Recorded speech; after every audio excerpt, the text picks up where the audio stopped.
bumili ako ng 4 na pirasong chicken breast. Gagawin ko siyang chicken pepper.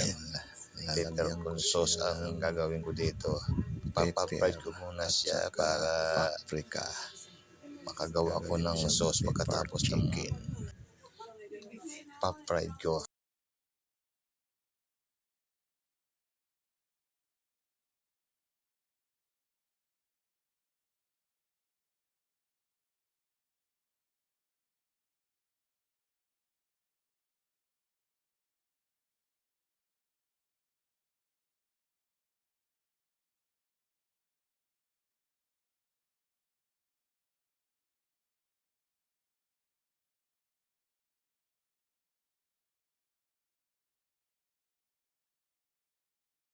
Pinapried ko na.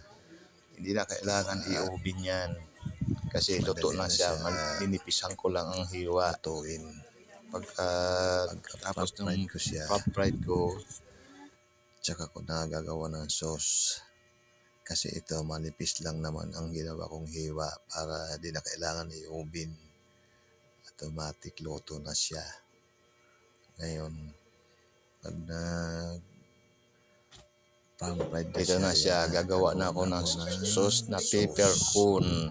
Ginano ko muna ang garlic at saka bawang. Ginigisa ko para siya lumasa rin sa aking sauce na pepper. Ngayon, ginroast ko muna ang garlic at saka onion para lumasa. Ito na. Hayaan mo siya. Ito na siya. Gagawa na ako ng pepper con sauce. All-purpose cream. Hintayin ko siyang siya kulo. Ma-reduce siya. Ayan. Halo lang ang halo. Pag na-reduce siya, ilalagay ko yung pan-fried chicken para yung katas ma-absorb sa sauce. Hayaan mo lang siyang ma-reduce para maglapot ang sauce. Ang binili ko lang all-purpose cream lang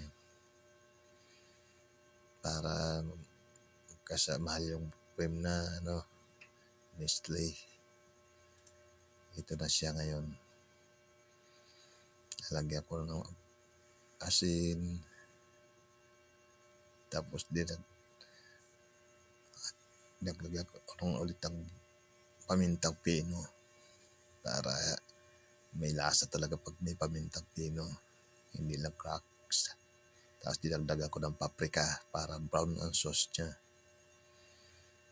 Pagka brown, yan na. Halo lang, halo para ma-reduce yung lumapot. Pagka ito titikman ko kung ano ng lasa niyan pag siya i-reduce na yung sauce. Ayan na. Ito na siya ang finished product ng aking pepper chicken. Para makita nyo ang aking paggawa. Yan na.